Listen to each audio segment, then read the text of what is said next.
La tinta del sello notarial todavía estaba húmeda cuando mi padre levantó su copa y le dijo a 40 personas que Dererick era el futuro de todo lo que nuestra familia había construido.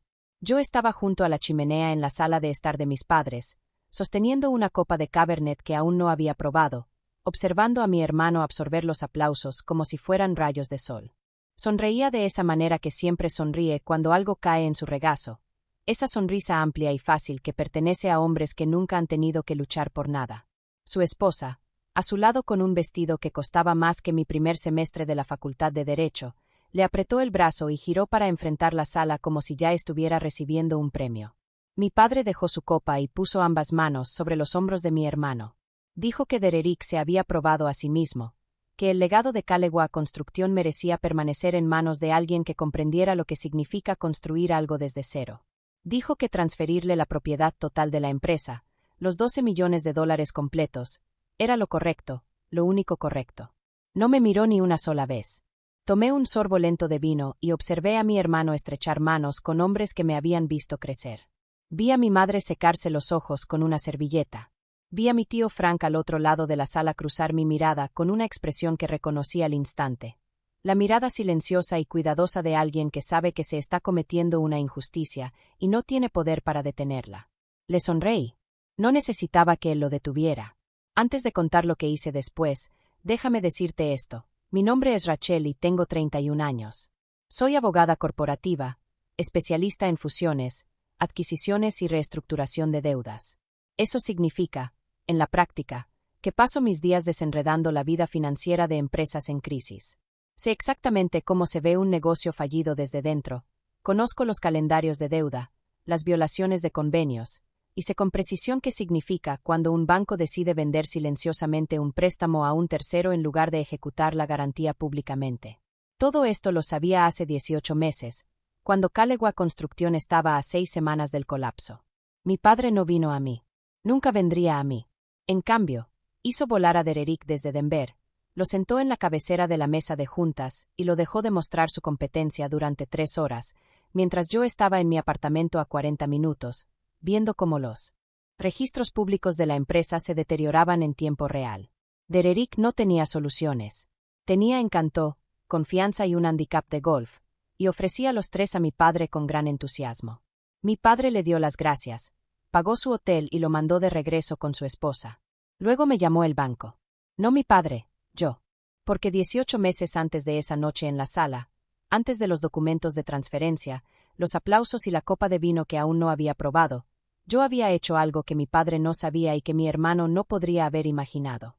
Había contactado a Meridian Capital, el grupo de préstamos privados que tenía el préstamo comercial de Calegua Construcción de $4,2 millones, y lo había comprado, pagando el valor total, con dinero que había pasado 7 años acumulando, trabajando 200 horas al mes en un bufete que nunca dormía. Me convertí en el banco de mi familia, en su acreedora, en la única entidad con autoridad legal para acelerar toda la deuda, exigir el pago inmediato y desencadenar un incumplimiento que desharía cada activo de la empresa. Lo hice en silencio, a través de una entidad que mi padre nunca había oído nombrar. Y lo hice porque ya entendía que llegaría el día en que alguien de esa familia intentaría quitarme algo, y quería estar lista. De pie en la sala de mis padres, viendo a mi hermano aceptar una empresa que no había salvado, comprendí que ese día había llegado. Mi cuñada me encontró cerca de la estantería unos 20 minutos después del anuncio, con una copa de champán fresca y esa expresión particular de quien quiere que sepas que ha ganado sin decirlo. Me preguntó si estaba bien, de la manera en que se pregunta a alguien si está bien cuando en realidad esperas que no lo esté. Le dije que estaba maravillosa. Pregunté por su viaje desde la ciudad. Me estudió unos segundos, buscando grietas. No había ninguna. Había pasado 7 años en salas llenas de personas intentando encontrar mi debilidad y saliendo con las manos vacías. Ella no lo lograría en 20 segundos en la sala de estar. Se fue. Luego vino mi padre. Su aproximación fue diferente. No ofreció simpatía ni cortesías. Se puso a mi lado, hombro con hombro, como solía hacer cuando era niña, y dijo que esperaba que entendiera que esto era una decisión de negocios. Le dije que lo entendía perfectamente. Habló de la visión de Dererick para expansión, nuevos mercados, desarrollos residenciales, un proyecto en Phoenix que llevaba 2 años cultivando. Dijo que la empresa necesitaba energía y que Dererick la tenía. Pregunté qué pensaba hacer con la deuda. Mi padre hizo una pausa breve, pero estaba entrenada para notar pausas breves. Dijo que estaban revisando opciones. Le dije que eso sonaba a plan. Esperó a que dijera algo más, a que me opusiera o llorara, como había hecho a los 22 años cuando me quitó del plan de sucesión en favor de Dererick. Esta vez no hice nada de eso. Dije que la casa se veía hermosa y fui a buscar a mi tío Frank, el único que había observado lo que construí sin intentar minimizarlo. Me encontró en el porche trasero, lejos del ruido, y me dio un vaso de agua sin que lo pidiera. Me dijo que lo sentía. Le respondí que no. Sabía cómo estaba la empresa porque seguía en la junta asesora y tenía acceso a los reportes trimestrales. Le dije que los reportes no contaban toda la historia. Me miró largo rato. Frank tenía 63 años y 40 de experiencia viendo negocios. Tenía la mirada de alguien haciendo cálculos. Dijo, no solo lo viste pasar, ¿verdad? Le respondí, nunca solo veo que algo pase. Asintió lentamente. Preguntó si mi padre sabía. Dije, todavía no. Frank miró el patio y las luces colgadas entre los robles que mi abuelo plantó. Calló un momento y luego dijo, hagas lo que hagas, asegúrate, porque no puedes deshacer una familia. Pensé en la Rachel de 22 años, con su voz quebrada y pruebas impresas. Pensé en el fondo universitario que mis padres redirigieron en secreto para el MBA de Dererick. Pensé en el contrato de 15 millones que había traído a Calewa 3 años antes, viendo cómo mi padre lo presentaba a mi hermano como contacto en la visita. Pensé en todas las formas en que una familia puede deshacerse sin que nadie admita lo que está haciendo. Le dije a Frank que esa parte ya estaba bajo control. Él no discutió. Solo me apretó el hombro y regresó dentro. Me quedé en el porche unos minutos más, escuchando las voces a través de las puertas de vidrio, las risas, los aplausos, el sonido de mi hermano recibiendo algo que yo había mantenido vivo en silencio durante 1 año y medio mientras él jugaba golf y cultivaba su proyecto en Phoenix.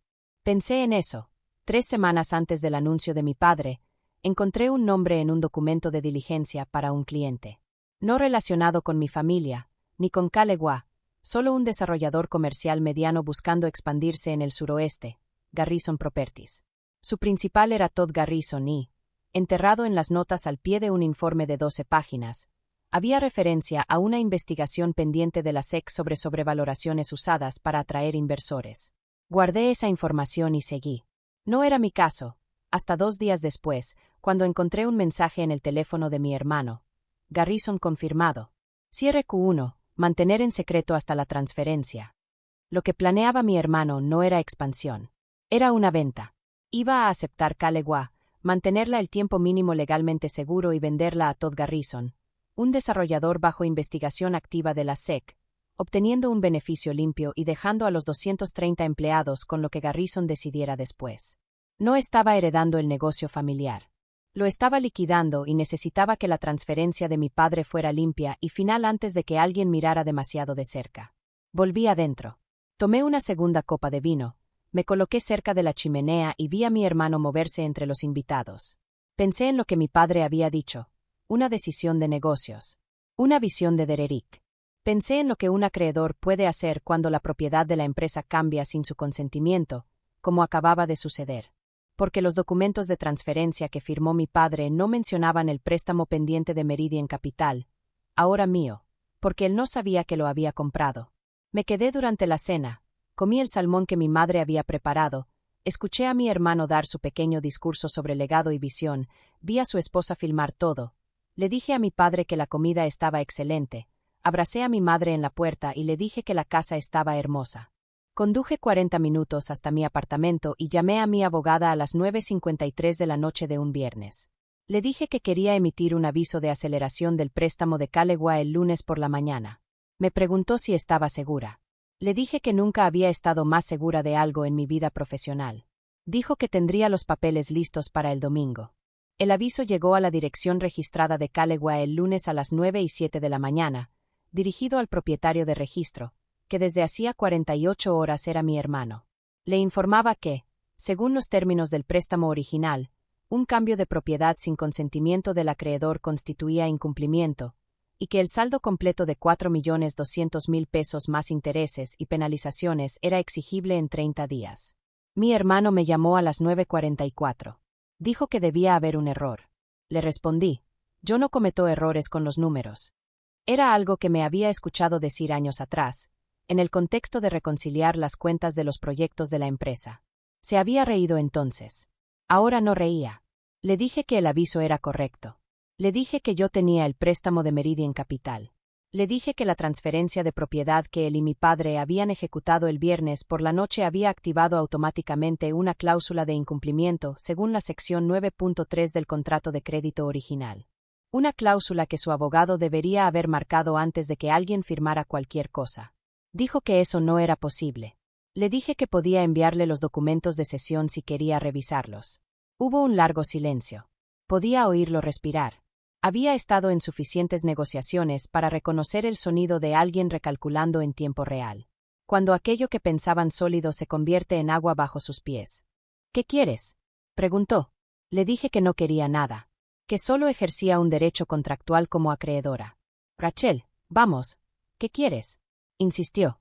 Le dije que lo único que quería era que llamara a nuestro padre y le explicara la situación. Eso era todo. Una sola llamada. Dile lo que le contaste a Todd Garrison.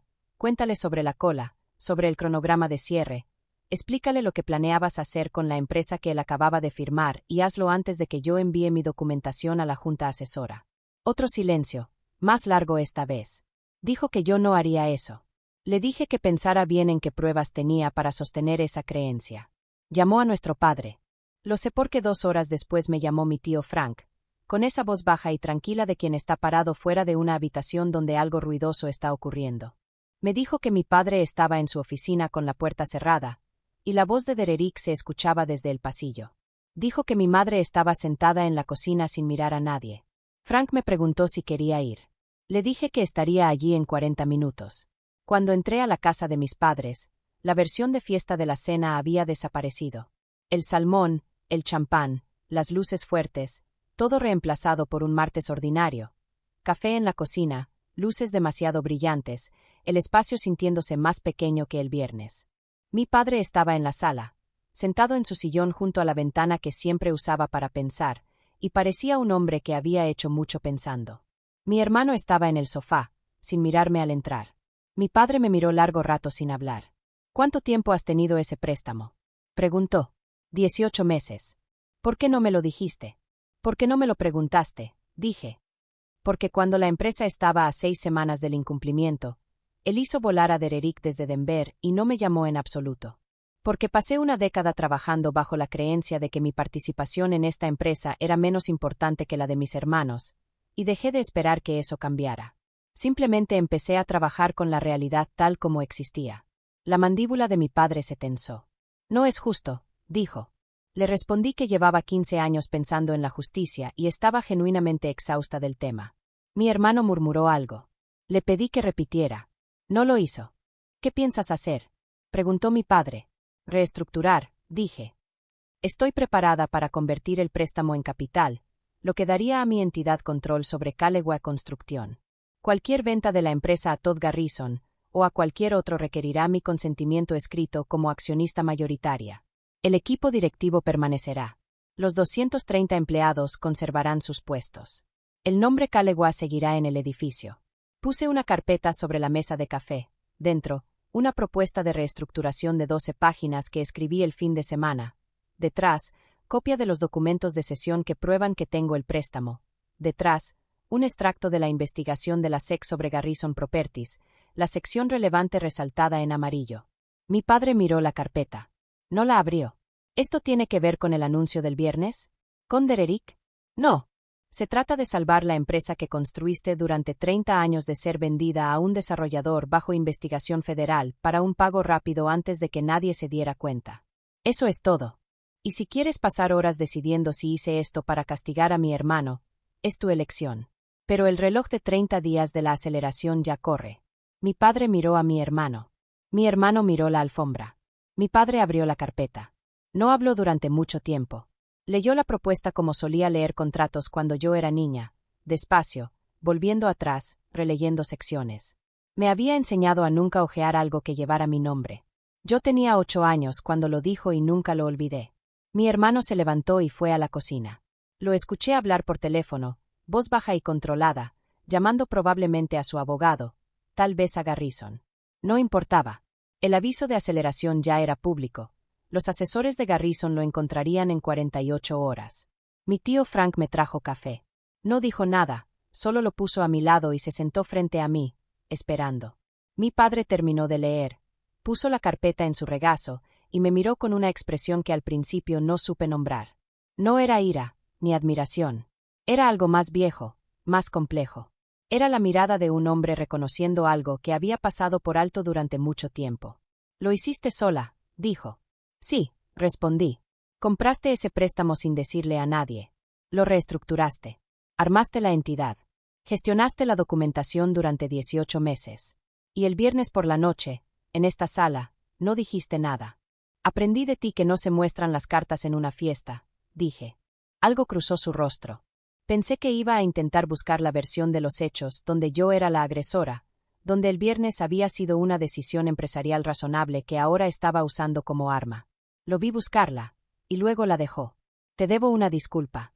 No lo esperaba. Me preparé para todo, excepto para esto». «La disculpa puede esperar», dije. «La propuesta necesita respuesta antes de fin de mes». «La firmaré», dijo. Mi hermano regresó de la cocina, miró la carpeta sobre el regazo de mi padre y murmuró que supuso que todo había sido un montaje desde el principio. «No», dije. «Todo esto era una empresa en crisis financiera que necesitaba a alguien que interviniera, y yo intervení». «Has estado esperando una oportunidad para hacerme esto», dijo. «He estado esperando una oportunidad para salvar algo que importaba a esta familia, mientras la persona en la que papá siempre confió estaba ocupada organizando su salida». Mi hermano no dijo más. Esperaba que mi padre interviniera para restaurar el orden. Mi padre no levantó la vista. La reestructuración se cerró en 22 días. Mi entidad convirtió el préstamo en acciones. Me convertí en accionista mayoritaria de Calegua Construcción. Mi padre mantuvo una participación minoritaria y un asiento en la junta. Mi tío Frank permaneció en la junta asesora. Mi hermano renunció la semana siguiente, citando nuevas oportunidades. La empresa de Todd Garrison recibió una notificación formal de investigación de la SEC 6 semanas después. El proyecto Fénix se derrumbó antes de comenzar. No se lo conté a nadie. 3 meses después, en noviembre, mi padre me llamó un jueves por la mañana. Había estado pensando, hablando con Frank sobre cosas que debería haber discutido hace 20 años. Dijo que no sabía cómo deshacer decisiones que tomó cuando yo era joven y no estaba seguro de que pudieran deshacerse, pero quería intentarlo. Le dije que esa conversación se parecía al desayuno. Dijo que podía desayunar. Mi cuñada no me llama. Mi hermano envía un mensaje en festivos, solo un acuse de recibo. Respondo breve y dejo el teléfono. Mi madre llama los domingos. Hablamos de la empresa a veces. Pregunta por mis casos y escucha más de lo que solía hacerlo. No sé si eso durará. Lo sostengo con ligereza. El nombre Calegua sigue en el edificio. Los 230 empleados siguen con trabajo. La primavera pasada inauguramos un desarrollo residencial a 20 minutos de donde crecí. No Fénix, no esquema de liquidez, solo casas para quienes las necesitaban. Mi abuelo empezó esa empresa con un camión y 4 empleados. Mi padre la convirtió en algo real con 30 años de madrugones y decisiones que nunca conoceré del todo. Cometiera los errores que cometiera como padre, construyó algo que importaba. Y yo decidí 18 meses antes que sobreviviría. Lo decidí sola, en mi apartamento, mirando un conjunto de documentos de préstamo que el banco me ofreció a valor nominal porque estaban cansados del riesgo. Lo hice sin pedir permiso, sin anunciarlo, sin necesitar que alguien me dijera que era lo correcto. Eso es lo que nadie en mi familia entendía de mí. Lo que pasé años siendo invisible para que no lo notaran. No necesitaba crédito, aplausos ni copas levantadas. Necesitaba el resultado. Y el resultado fue una empresa en pie, un padre que finalmente me miró como miraba a mi hermano, y un viernes por la noche que pasé con vino y paciencia devastadora, sabiendo que lo manejé. No cargué con lo que me costó. Lo dejé esa noche al volver a mi apartamento y hacer esa llamada a las 9:53. Lo dejé, y no he vuelto por ello. El silencio donde todo eso vivía ya no está vacío. Es solo mío.